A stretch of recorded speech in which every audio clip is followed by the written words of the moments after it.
tomorrow through the weekend, so I wanted to jump on here and be able to go over what the Net Promoter Score is. I'd put that post out there, what was it, last week, just to kind of gauge and see how many of you even know what it is. I certainly, when I opened my practice, didn't know what it was, and I don't know that I really utilized it for a long time. But I really want you to think about the feedback that you get from the current patients, the current clientele that you have.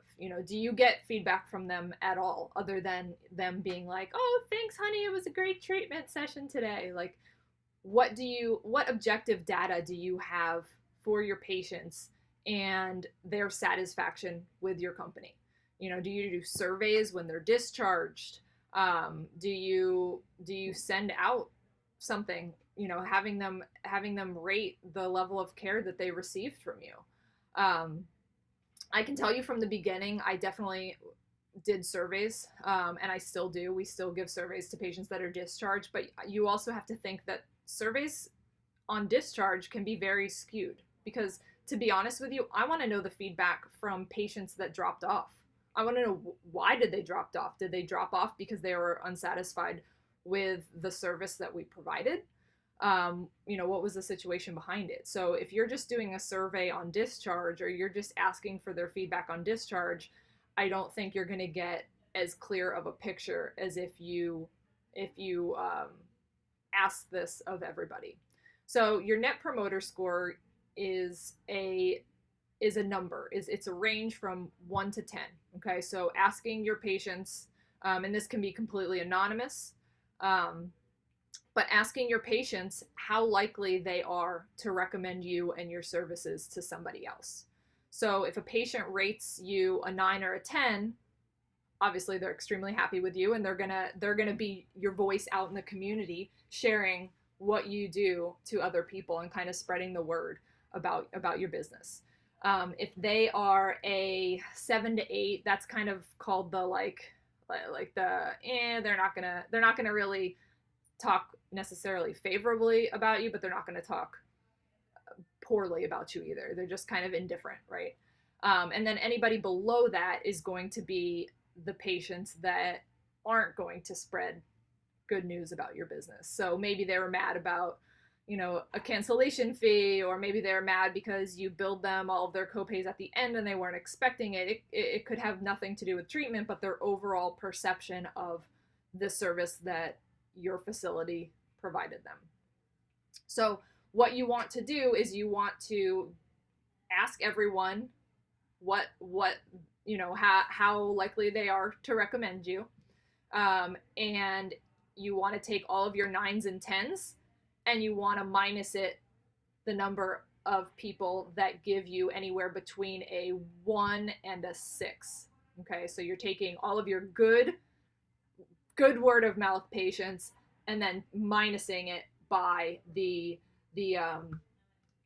number of people that aren't so favorable for you, and then you're going to times that number by 100, and so you're going to get a percentage of patients that think you're awesome and think you're great. So obviously the higher the percentage, the better you're doing as a company.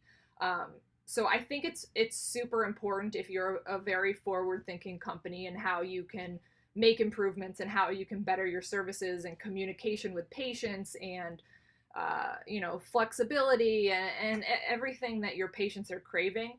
To be able to know where you stand is really, really important. And like I said, you want to pool all of your patients with this kind of information. So it can be something as simple as, sending out a SurveyMonkey survey to patients at various points.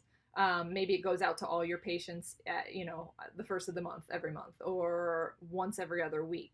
Or maybe you send it out to your patients, every patient that comes through on visit 2.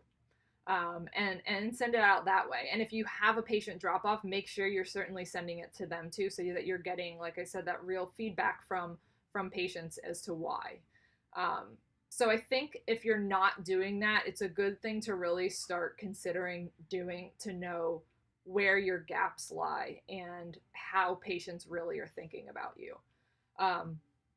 For my practice, we have about 40% of our new incoming evaluations every month are word of mouth referrals.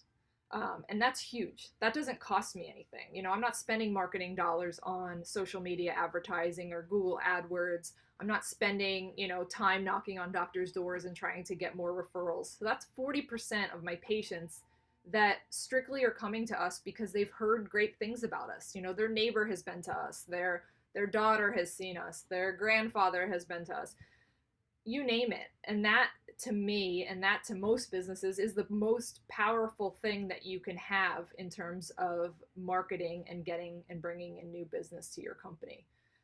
So it's super important to really be aware of what you need to do to improve the amount of people that you have out there in your community talking about you and spreading the word about you and how great you are.